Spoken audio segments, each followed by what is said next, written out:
Let's go. Hi, Frank. It's so great to be back with you live on MetalBabe Mayhem. How are you doing today? I'm cool. I'm well, thank you so much. Thanks for having me. And yeah, some rehearsing, some studio jobs. My Yeah, day and you today. told me today you had a photo shoot, right? Did you have the photo shoot and how was that? Yeah, it was like in a black box. We wanted to do something quite simple and for the promotions thing, magazines, and so we had this chance to be in this venue like a kind of a home. So they opened for us for a couple of hours, and so it was fun as usual. That's great. So this was a full band shoot you'll be using for future promotion. Yeah, yeah, yeah. Well, good. Well, I can't wait to see it. Yep, soon, I guess. Yeah. So the big news is that Corpus Delecti is back. So we want to talk about that. But as I understand, even though you guys were, kind of off the grid for quite a while, you stayed in touch with your bandmates as friends. So how Yeah. important is that personal connection that you guys all had in eventually making this return possible?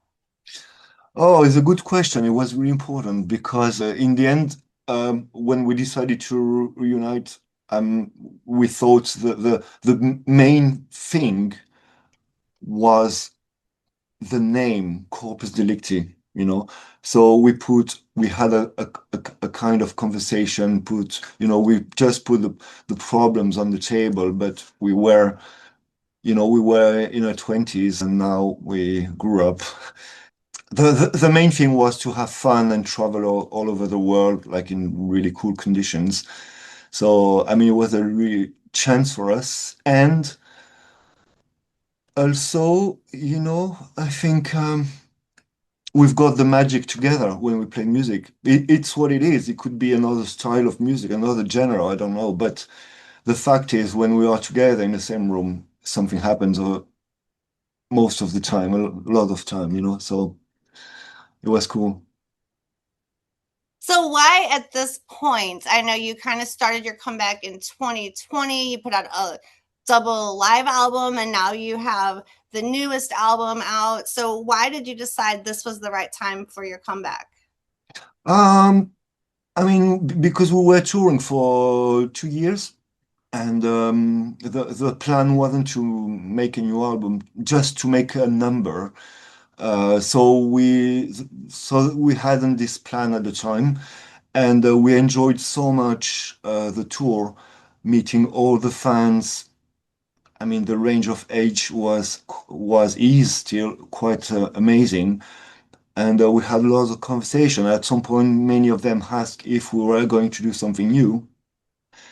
And also with the issue of Roma at the drums, the new drummer, how to digest the Corpus Delicti drumming, because it's not about being a good drummer, it's to sound like Corpus needs to be, you know?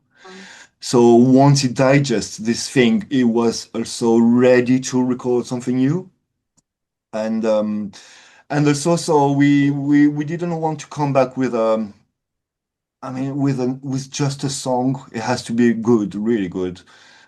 And at some point, I don't know, we were in a rehearsal room and I came with this guitar riff and even the chorus, but I just played this guitar riff to the guys and I said, yeah, I mean, just do it. Chaos came out like this in 2023. So we released this single, and for us it was a big test to have the feedbacks of the fans and to see, if how it could be appreciated.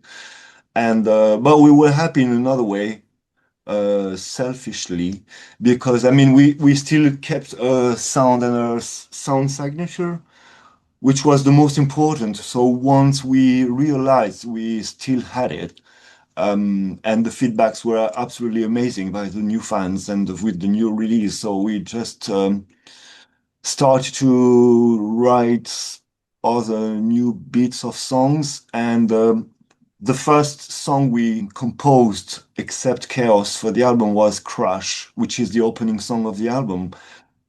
And I think it's quite important because since the very beginning, this song it's still an opening song. You know, I don't. It's a big piece. I love this song. Love the tension, the drama, and the corpus signature, light and dark at the same time. Yeah, I love that. So we started to write some music, and quite quickly we rearranged the demos we had, and if we didn't feel comfortable with some, we just left it, on the side and just carry on like this with no lot of pressure. The pressure was to have a good songs. So once we were quite sure about that, we were, confident. I mean, it had to have a sense, a purpose to make a new album 30 years later. You do something, you may like or not like, but you have to just admit it's a good album, you know what I mean? Uh, but you can't come back with something wrong or bad, or there's no point. Exactly, because you have fans that have been your fans since the 90s who are, super excited for what you come back with. And then, like you said, you also have the new generations. Like these Yeah, people in the 90s are your fans now have kids and they're bringing their kids to your shows. So you have this whole exactly. generation at your shows now. Yeah, it happens many times to have the parents with the kids. So it's a real so touching, and yeah, it's we came back because of the fans' demand in some ways. And just for that, they deserve respect. And that's what we want to make a really good album, not just an album. That's why we invested all our energy and soul into it. Yeah, it's good to have a new generation and see the gigs. There's a lot of young guys about 17, 16, 20, 22. We appreciate it a lot. So Def- they still def- come down. and then I know Roma had some health issues, and then you ended up finding a Laurent Tamanga. How did you find him? And then also you had a female drummer, and now you have a male. So how is that different on stage? And But the thing is, the first now we change again. Now it's Fabrice, oh, okay. Gouret. So because we wanted, because of the fact Roma was a girl, we Mm, wanted to engage someone who can have this feminine touch of drumming and not like a hammer. yeah. Because I mean the drums in Corpus Delicti are quite sorry about the word, but kind of jumping, just like really light and Okay. dry and not smashing and so we really need someone playing this way, understanding and not smash the drum when you don't need it. And so it was the first and the main um uh, what is it? I mean, the main thing was to find someone who understand this and who could play like this, and we've been lucky. And how did you find him? Oh, sorry. Because Nice is a small city, so we know each other quite Yeah. well. I mean, it's funny because when Roma told us she couldn't carry on, Sebastian and I, we had a look and we knew exactly the same name. Oh, really? And so he said, "You think about someone?" I say, "Yeah, Laurent." He said, "Yeah, me too." So, we didn't. So then we asked him, and he was a Corpus fan at the time. So I mean, he joined the band. Then he had a baby last year, and he was a bit guilty not being there Mm. too much. So he decided to leave the band after the Latin American tour last year. Oh, And Fabrice was the new one. Was a Chris friend, and they already played in bands together. So and it's important. Bass and drum needs to be like really close. yeah. So that works perfectly too. Yeah. That's great. Yeah, it's kind of like here in Hollywood, like everybody knows everybody, and Yeah. you kind of when you know you need that missing piece, you know right who to go to and hope that they E- can do it. Exactly. But if you're lucky, because if you're not lucky, there's not much people here, Mhm. playing Yeah, drums. and that's the Wave. difference, I'm sure, in comparison. Also, we've got tons of options. Yeah, exactly. Not Yeah. here. So, what is the Gothic scene like? Your whole band is from Nice. So, did you start the Gothic scene in Nice, or what is that scene like there? No, because in France there's been a really interesting era of cold wave in late 80s. And even in Nice, there were already few cold wave, new wavy bands. Interesting. Same thing. They're all good, but not much. There Okay. is one or two, three bands doing this genre of music, one or two or three bands doing this genre of music, but that's it. But yeah, so yeah, since the end of the 80s, there was this French wave, really interesting. Like, I don't know if you know these bands like Asylum Party, Trisomie 21. Uh, I mean, they're quite famous around the world, and Yeah, I'm sure a lot of people that we know or that I know would. I'm not familiar. Like I do, I like going to the goth clubs, so maybe I've heard them and just didn't realize it. yeah, but the goth, yes, the proper goth, yeah, it was us because we were the only band that we became quickly famous in the city. And then we started to tour in Europe. So there was no one band in Nice doing this. So and then we created like a movement, and now there are three or four really cool bands here, like Code 150. They're doing synthwave electro, and another couple really good. We're quite proud of that. I mean, if it's opened the way for Yeah, it's cool. that's amazing. And then ideally, are you all able to play together? Like you do shows together locally? Uh, I mean, before tour, we used to do a secret gig here, Oh, really? just to, Like a to play. Yeah, just it's limited about 100 people, just friends basically, and just to play in front of people and get the energy of the stage. So before the tour, we used to do one private show like this in Nice, and there is another super band, local ones. But some of them really good, honestly, really good. Some of them are releasing some albums, and yeah, be interesting. That's great. I love that. The secret show. That's always a great thing to get in on. Mhm. That's great. Yeah, it's Yeah. fun.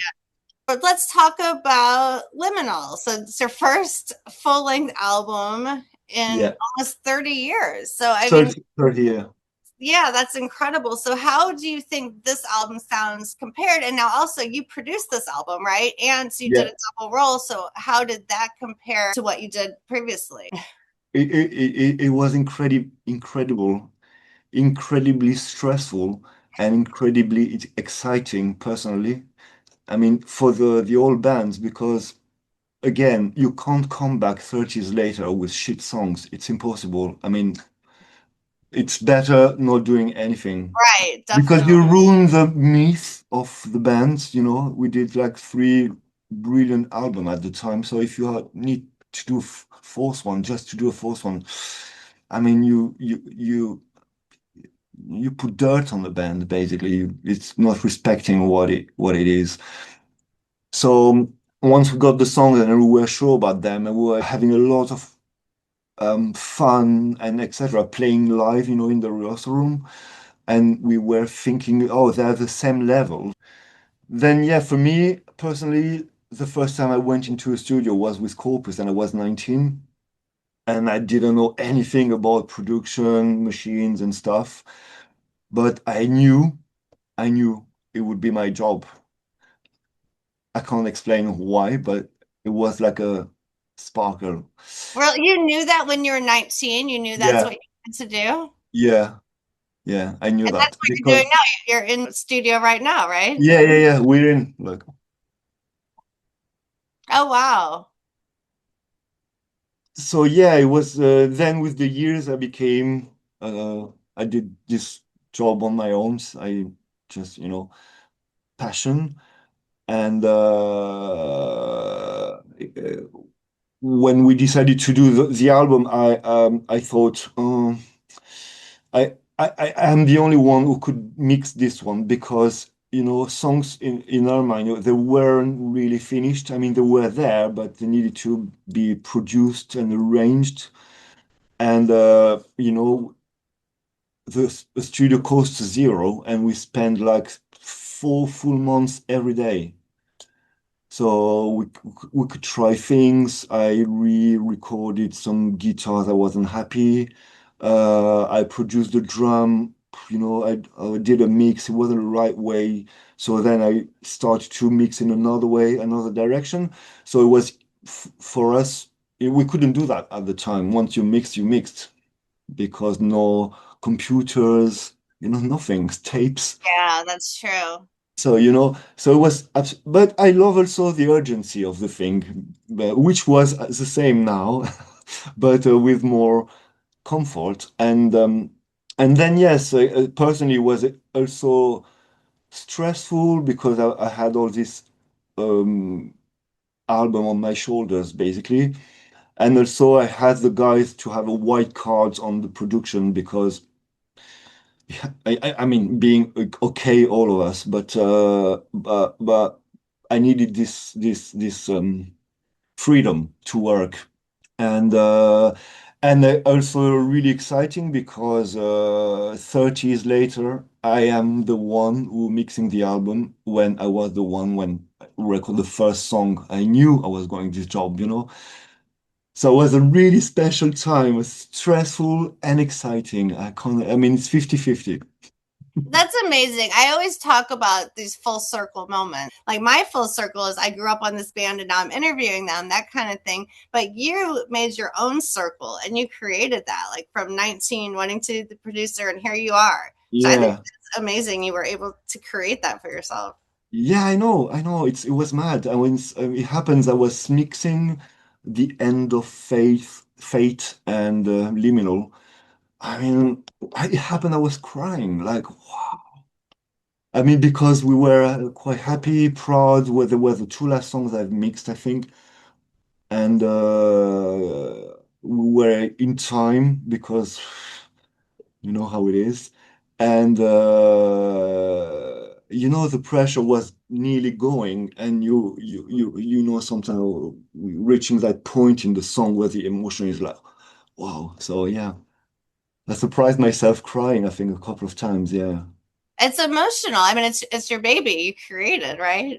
Yeah, sure, it is. I mean, you're the founding member of the band. So, I mean, this really is your baby, Yeah, right? it's my baby. You know what? When it's been released, end of October or November, I was so worried about, the feedbacks in the productions and stuff like this. I mean, when I started to really, really cool thing, I had a 1 week of depression. Yeah, but now I'm cool. I'm proud. I'm not, it's not how do you say? Oh, sorry. I'm humble with this, but I'm proud of this. That's it. I mean, it's a Yeah. comeback. Definitely, yeah. And like I understand too, like when you work so hard, you put so much in, you're just going, going, going. When you're finally done, you can finally like Yeah, take that breath and then you need some downtime to like wrap your head around everything and then like open your eyes like, oh, they like it, yeah, something. exactly. Exactly. And then I think the album is cool. I mean, it's good because it's not too long. When you reach the end, you want to play it again. I mean, it happens to us when we played it for the first time in the order. We reached the end of the album and we thought, oh, okay, that's really cool because you want to play it again from the beginning. So, what a really cool things. And the cover, the artwork is beautiful. Hmm. So, I don't know, everything was like, surfing. We were surfing on something.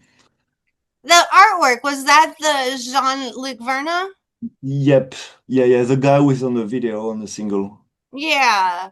And then tell me about that and the vision and how important the visuals are to you. Like you've mentioned the album cover and the video. So, how important is that visual aspect to you and the band? Yeah, we always, I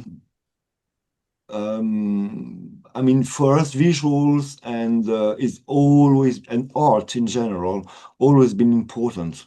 So a lot of the previous covers were already some frames or, they were already arty. And when we were looking for someone really special for the Room 36 video, Chris knew Jean-Luc Vernat, which at the time was a art professor teacher in a art university, and then with the time he became famous and more famous. But we had his contact, and we knew he liked the band. So when we contacted him, he said he accepted straight away, and it was a really beautiful collaboration. And after this week of shooting, we went into his heart a bit more deeply, and Sebastian picked, I mean, this picture popped up, and it was it, you know, it was obvious, Yeah, that's you know. amazing. And you mentioned Room 36. Tell me Yeah, about that video and why you think that was a good song to choose to be a great I, introduction for the band. I think it's a good song, it's a good energy, um, kind of sharp with also all the rhythms and production things were a bit more modern as well, a bit more industrial, I could say. Um, so and it had a big and catchy chorus as well. So and it was short, everything was good to come back with this song really strong. We like, it's a side of us. I mean, we are like this on stage in the rehearsal. We're really, even if we're over 50s, but there is this, we're 20 in our head, so Yeah, nothing changed. So we've got the same, oh, you know. that's So amazing. I love that. And then you're getting ready to go out and do some UK dates. So, what yeah, can fans expect from the stage when you guys are playing as far as new music versus the old music? Like, what's going to be happening live? we I think the show will be about 1 hour and 15 minutes. So we can't do what we really would like to do, And so because we love the new album and we deserved it, we're gonna play, I think, six, seven songs of the new album, and the rest of some hits or maybe something people don't expecting for. Also, it's cool because we don't want to do the same show every night. Oh, So that's great. You'll mix up the show every night. yeah, That's really yeah, great for the fans. yeah, And then you mentioned before, you guys did a surprising cover. We talked about Bruce Springsteen, right? yeah, yeah, yeah, yeah. I mean, it was a big challenge, And so Cleopatra asked for a cover for the Black Album, so they sent a list of artists and songs. So we were like, Janet Jackson, no, I don't think we can do something. And then they were the Doors, so we thought, okay, we can do that, but it's going to be easy in Mm-hmm. some Right. ways, because of the style of the mood. Yeah. And then at the bottom of the list was Bruce Springsteen and Dancing in the Dark. And I looked at Sebastian, I said, we have to pick that one because, it's the boss. Yeah. Yeah. So it was quite kind of stressful and yeah, yeah, I don't know if I told you last time already, but I think we were working on this song in the rehearsal, but we didn't we never found the right direction. And at some point we had 5 minutes break, and Chris get the bass, and he did something, and this something became Room 36. Yes, yes. That's Yeah, I remember. Yeah, this song, we did that song in 10 minutes, I think. yeah, that's amazing. Like so just unexpected. Your chemistry was so great. It overpowered the boss. I- That's yeah, but amazing. we came back to the boss Yes, afterwards, of and course. it was another, I mean, yeah. I mean, we were nearly letting down the idea, and I told Sebastian, okay, give me 2 days. And so I came back home, I muted all the tracks we recorded, just kept the vocals, and I just did something absolutely different. But you can recognize the songs, so and it was more personal and new as well in the productions, some electronics as well I added. So it was like something a bit free. I had some freedom to do something as well. Yeah, But I really like the version, honestly.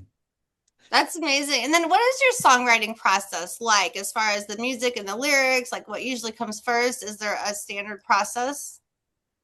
Um, Most of the time the music, yeah, most of the time the music because 80% of the time is things start in the rehearsal room. So Chris and I will look at each other. I mean, I don't know, someone starts something and then, in 30 seconds there is something happening. So Sebastian in his corner listening to us and then he can have quickly some vocals, melodies, and so he sings yogurt, just Yeah. random words, Mhm. just to get the melody. Then Yes, exactly. Yeah. we record with a telephone or whatever. Now you can do that. Yeah. Yeah. And yeah, we work like this. So it's more the music first. Yeah, Yeah. very cool. And like you said, the whole example of the Springsteen becoming Room 36, that's exactly what you're saying there is you had that Exactly. music and then you took it to the next step. Yeah. We were so angry. That's why it came out like this, Room 36. Yeah. What does Room 36 mean?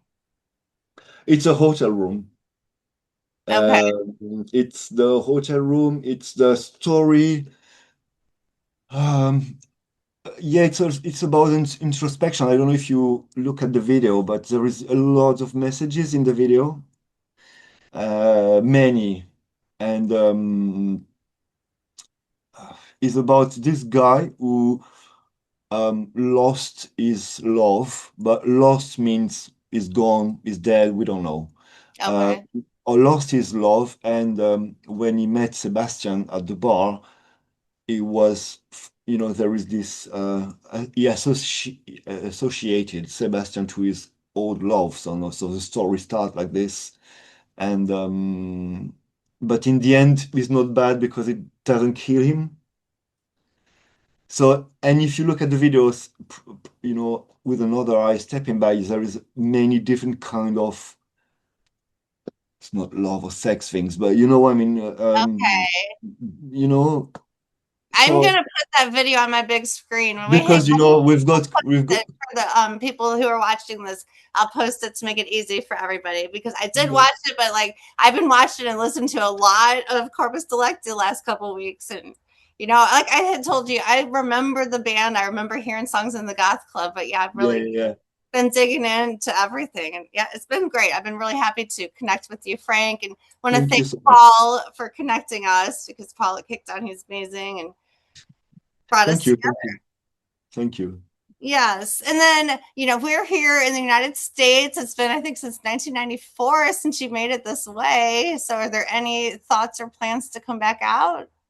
We'd love to because the biggest fan base is in the US, so it's we're struggling a lot. We canceled the tour last year because of the visas and I mean we knew few bands were rejected at the road even if they had their visa. So you can waste 10K and it's a bit difficult, but we really want to really can't wait to come, honestly. It's the plan. I mean, it's the plan from the very beginning in some ways, but Of course it is. And I go to Europe a lot for concerts because so many bands I love have the same problem as you. Just it's the expense. And then if you spend all that money and it still didn't work, that would be devastating. Okay, so Frank, I would love for you guys to come to Los Angeles, come to the United States. Let's put it out to the universe, see if we could get you guys here at some point.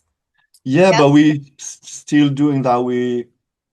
The main idea was to come to America, to the US, but from since the very beginning. So we're fighting, we're wishing, we're praying, whatever, to be able to come soon.